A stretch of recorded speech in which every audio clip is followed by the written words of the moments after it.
Well, hello there and welcome. You are listening to the Kindness Matters podcast, and I am your host, Mike Rathbun. What is this podcast all about? It's about kindness. It's a pushback against everything negative that we see in the news and on social media today, and it's a way to highlight people, organizations that are simply striving to make their little corner of the world a little better place.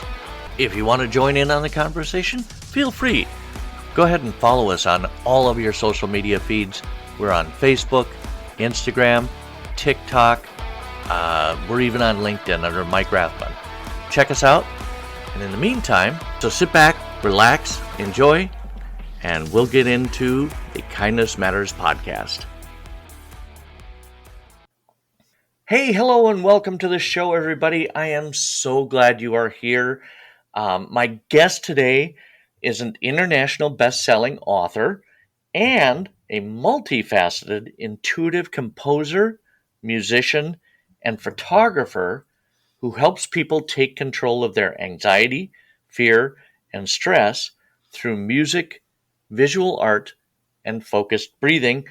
Please welcome to the show, Catherine Catterson. Welcome. Thank you. Happy to be here. I am so happy to have you here. I've just been counting the days since our pre-call. That was so much fun. And I have listened to some of your music. You have one with rain in it, and I was like, I just melted. I just kind of like, I was so relaxed after that. Oh, but they're very short. They are. I'm working on some longer music. It hasn't happened quite yet. There's a lot involved in that. No rush. I mean, but now that one with, I think it was rain. Do you know the one I'm talking about? It was like the second one down on your website, I think. I have several, I think, that have rain in it. But okay. Rain coming from Oregon it's very relaxing. So we get a lot of relaxation around here. You all are so relaxed there in Oregon. We try. And so let's talk about what you do first before we talk about kindness. Okay. Now, all of this art, the composition, the musician, the photographer, is that in service of your coaching, your anxiety coaching business? Or is that just a happy accident, something you found that worked for you? It's a happy accident that I found worked for me that I have found works for others. And it was, music in general. I mean, I've been doing music most of my life, but I haven't shared it until the last couple of years from the anxiety part of me. So, so finally have the capacity to do that. And it's been a really wonderful experience sharing that with everybody. That's right. And obviously they benefit from it as well. Yes. So, and you mentioned anxiety. There's a lot of it out there these days, is there not? Oh, there is. Just like through the roof? It is, yes. Politics. Is it like an every 4 years thing, or does it just like ever since 2020, it's just been way up here? I feel like it has just ramped up. I think politics has always been there in the underlying, but I feel like the last few cycles of elections, it has ramped up. So basically the last 12 years. Let's just go with that. Now, yeah. But I mean, in one sense, that's good for your business, right? It is. It's job security. It is. But I don't know. I love that you do this. What is the name of your business again, Catherine? For the most part, it's Catherine Catterson Creates. It's kind of an umbrella because I'm kind creativity is my thing. Okay. I am all Okay. things creativity. Okay. Cool. And you do that very well. Your photographs are also beautiful.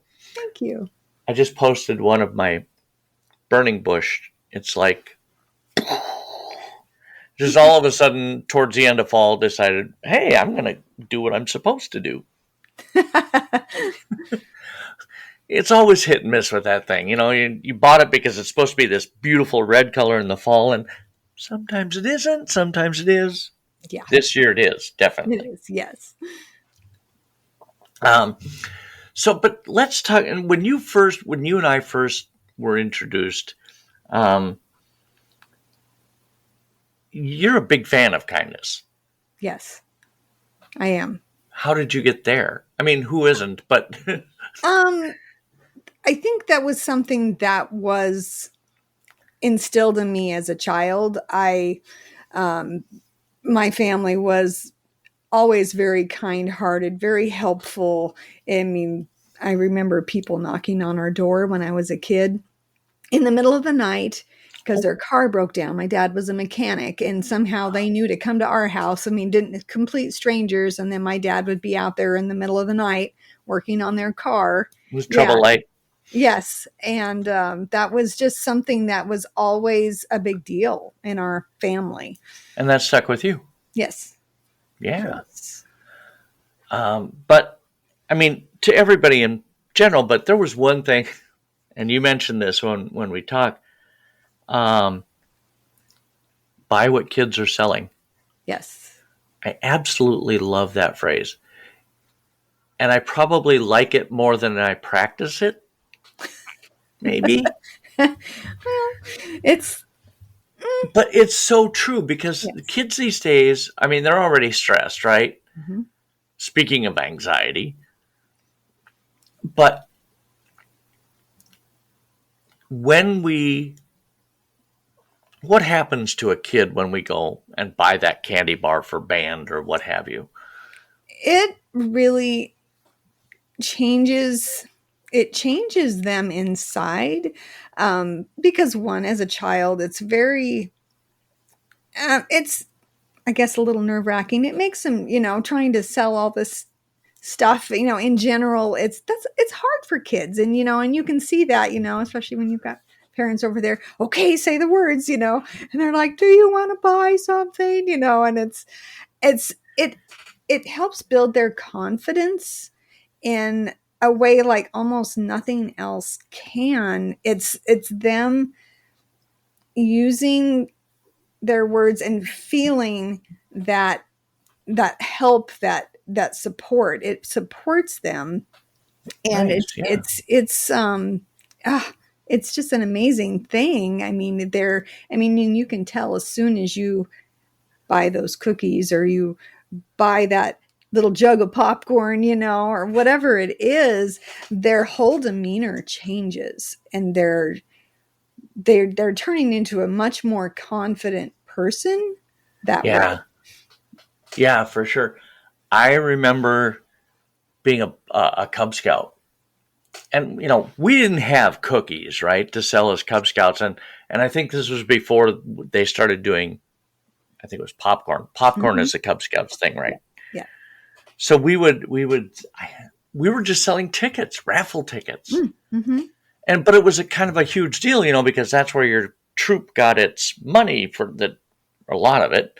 And I think maybe we were even trying to fund our a camping trip or something. I hated selling. And in those days, you didn't go park yourself outside a Walmart. You went house to house. Yes. My goodness. Yep. And I was always kind of my mom, God bless her, if she was still here, she'd probably argue with me, but I was never really comfortable asking strangers to buy something from me. Nope, me either. That was anxiety inducing. Walking up to, and it was one thing in your immediate neighborhood, right? You knew all your neighbors, but going, a couple streets over or what have you, and knocking on a complete stranger's door, that was terrifying to me. Yes. So I had to do that too. Yeah. Yes, and banned, but we had to sell fruitcake. You had to sell what? Fruitcake. Fruitcake? Yeah. Which a lot of people don't like fruitcake. There are some strong feelings about fruitcake out there. There is, yes. And they had little sample packs. And I mean, going door to door with so much anxiety. I just ended up eating all the fruitcake samples because they were good. Yeah. They were so good. Yeah. Stress eating. Yeah. Oh my goodness. I never actually thought of. See, other kids got the good stuff. We just sell it. Would you like to buy this raffle ticket? Yeah. It's like, you can't eat it. It's nothing fun. It's only a chance. But yeah, when you did get that sale, or if they bought something, more than one box of cookies or one tin of popcorn or one raffle ticket, whatever it was, you were like, oh. Wow. Yeah. You stand up a little taller and you're like, oh, I did that. Yeah. Yeah. Yeah. So, yeah, it's a huge deal. And I know a lot of us were like, you walk out of Walmart or what have you, and Safeway maybe in your area, and the kids are out there and you're like, now this is going to be an audio only podcast. Just know I made it look like I was avoiding. It's hard. And usually, I mean, and it's like, I can't do it every single time because there's kids everywhere all the time at the same time selling, but I try at least every shopping trip, if I go into town, then I try and buy something every trip. Yeah. And I mean, Girl Scout cookies are delicious. So I secretly take my own cash so that when I come out of Walmart in February or whatever it is, I just plugged Walmart like 5 times in this episode. I want a little compensation here. Is it too much to ask? But when I come out of the store in February, I'm like, I have money. I don't have to ask my wife if I can buy these 5 boxes of Thin Mints. Oh, yes, Thin Mints. Thin Mints and Samoas, I think. Yes. Is that the one with coconut and chocolate and caramel? Oh. I think so. I wonder if I have any in the freezer. I've done that before. Oh, I have too. But yeah, I mean, and yes, it seems like it's an annoyance sometimes for some of us, and maybe you feel pressured to spend money that you don't have, and you shouldn't do that either. Nobody wants you to spend money that you don't have, but if you have a few bucks and you have no idea how much good you're doing to those kids when you talk to them and you buy something. Agreed.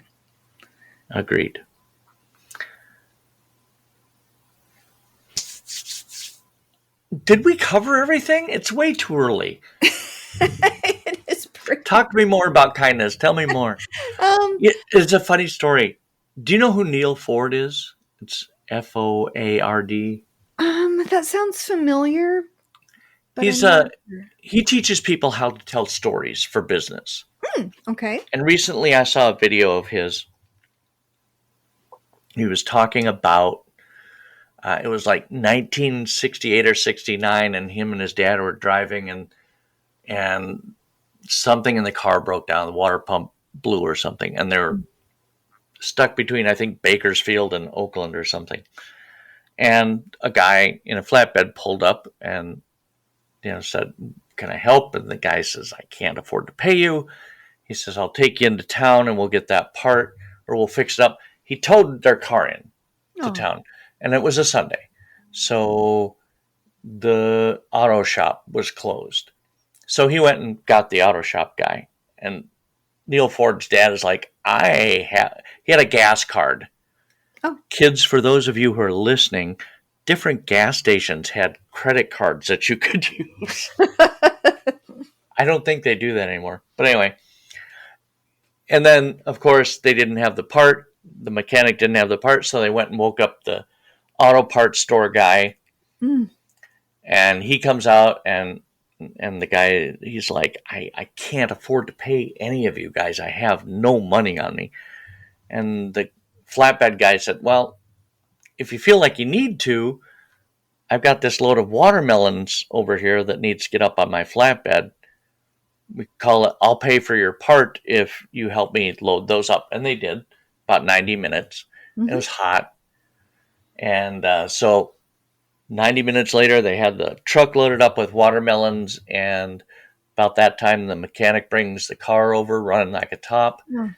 And he thanks everybody, and he starts to leave. And the mechanic says, hey, where do you think you're going? And of course, he freezes with fear, right? Right. Like, oh my God.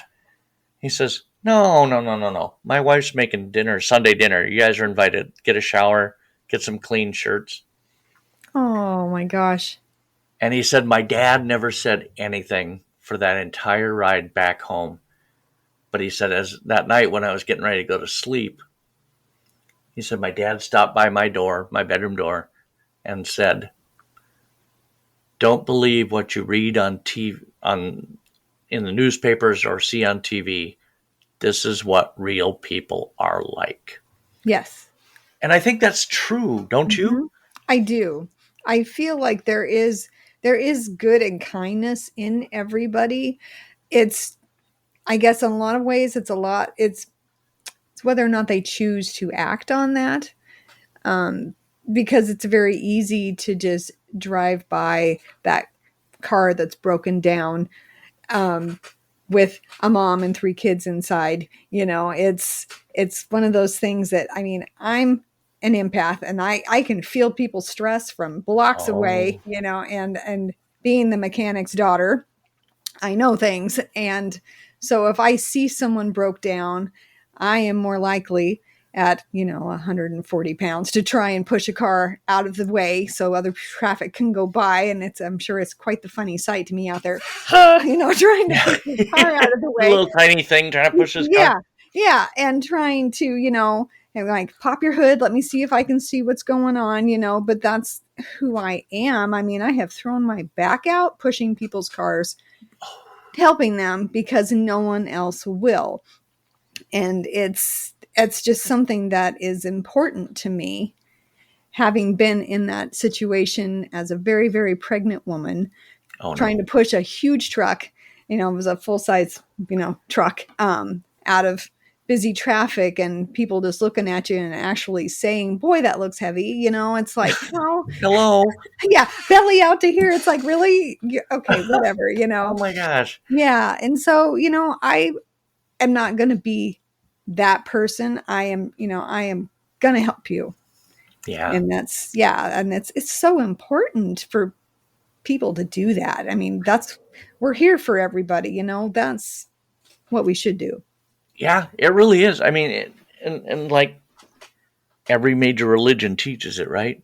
Yeah. Do unto others as you'd have them do unto you.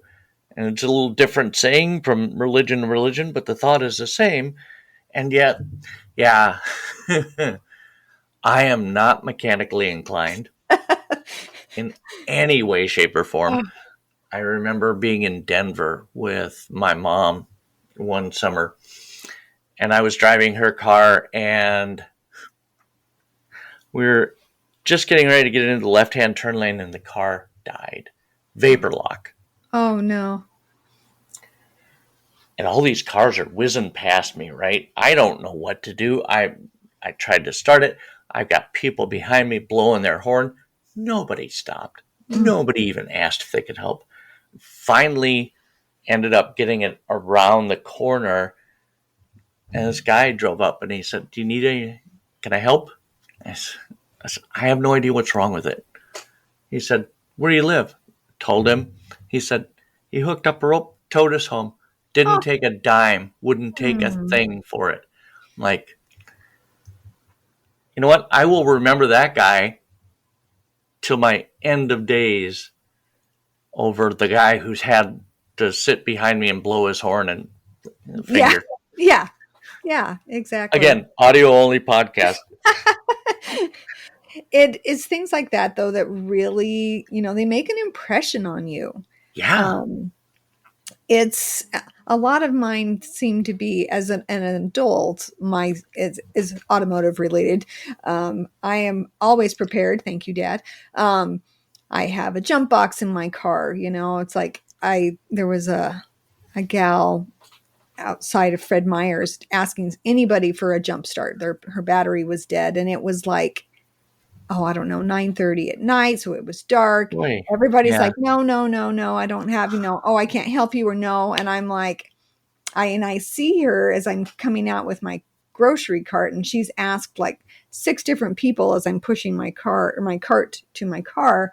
And she comes over, and I'm like, well, I've seen what's going on. Lucky for you, I have a jump box in my car. Let me grab that. Let me get my groceries in here. And I realize that it's dark, and I guess that could be a trap. And I understand that it's hard, because I think a lot of that now is people are concerned about safety. Also, I understand that. Right. That it's like, let's stay in the light. Let's stay up here, walk to the complete opposite side of the store in another parking lot. But it was close. And it turns out that her disabled husband is sitting in the car. Their battery is dead. They can't. So I'm like, pop your hood. Let's do this, so get that in there. And it took me less than 10 minutes, to get her car started. And I'm like, okay, so this is probably what happened. Da, da, da, da, da, just keep it running here for a few minutes. So it'll help. I know a mechanic. Yeah. And it's just, how long would she have been out there with her disabled husband, but I also have a feeling about people too. So she could have been out there. They could have had nobody, and she tried to pay me a couple dollars, and I'm like, no, I'm not. Yeah. Absolutely not. I'm sorry. Anytime I get to use my jump box is a good day, because I love my That's tools. How you measure good days. Huh? I love my tools. Yes. We carry jumper cables all the time. Yep. And I don't know what it is about Minnesota. Maybe it's the cold weather. The batteries tend to die more often, but yeah. Mm-hmm. What is it about kindness that makes you forego that little voice in your head that says, this could be dangerous, and just help anyway?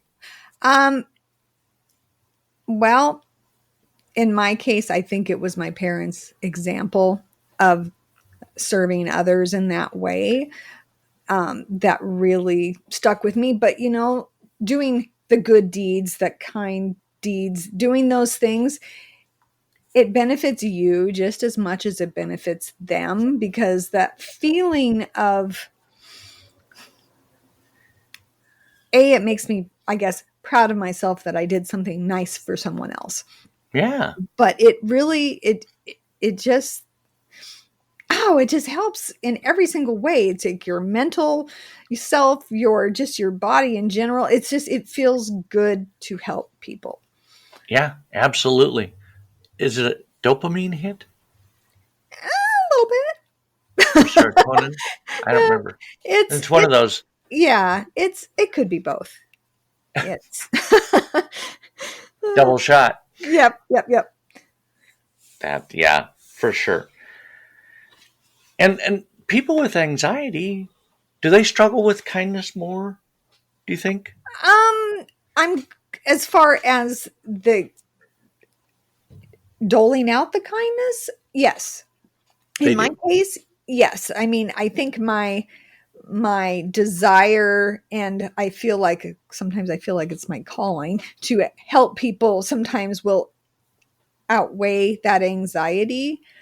But yes, because a lot of times, I don't feel social. I don't want to talk to anybody. I just want to get to point A. Go here, Zoom get home, interviews, and I'm done. Yeah. Sometimes peopling is just so hard. And I just don't feel like peopling today. But I think it's my need to help people mostly overrides that anxiety, because I feel like I'm here to save your day. That's more important than my anxiety at this particular moment. Yes. And I feel also, because a lot of these things, my kids who are now grown, when they were young, I actually had them help me push someone out of the street that was stuck there. I mean, they were teenagers, but, and I'm like, uh-oh, we have a problem. All right, kids, here, let me pull this over. We're going to help this guy push his car out of the way. And I want them to see that example and see. Well, and that you just birthed the next generation of kindness. Yeah. Right and there. I want them to see that helping people is good. And so not only helping them, but how it makes them feel to do those kind things. Yeah, for sure. Awesome. Well, Catherine, I thank you so much for taking the time to come on my show. I've enjoyed this chat. Thank you for having me. This has been a very nice chat. I enjoy talking about this subject in general because it's very near and dear to my heart. And I will get your website from you. That will be in the show notes. So if somebody needs your help, do you work remotely? I mean, or do you just stick pretty much to the PNW? I haven't done a lot of work remotely. Okay. I still do have a day job, so it's... Damn it. Me too. I know, but as Ashley, I do enjoy my actual job. Bills don't wait for that stuff. Yeah, I get it. I understand. Yep. Okay, well, at any rate, I loved having the opportunity to talk to you, and I wish you the best luck going forward. Thank you so much. I have enjoyed being here.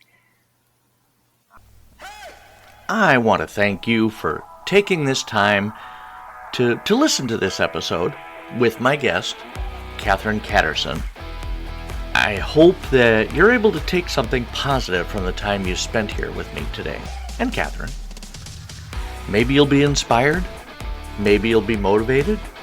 Maybe you'll be moved. If you experienced any of those positive feelings, please consider sharing this podcast with your friends and family. Also, please feel free to follow us on our socials like Facebook, Instagram, LinkedIn, and TikTok. You'll find the links in the show notes. This podcast is part of the Mayday Media Network. If you have an idea for a podcast and need some production assistance, or have a podcast and are looking for a supportive network to join, check out MaydayMediaNetwork.com, and also check out the many different shows like Afrocentric, Spoil My Movie, Generation Mixtape, In a Pickle Radio Show, Wake Up and Dream with Anthony Palin, and Stacks O'Pax. We will be back again next week with a new episode, and we would be honored if you would join us. You've been listening to the Kindness Matters podcast. I'm your host, Mike Rathbun. Have a fantastic week.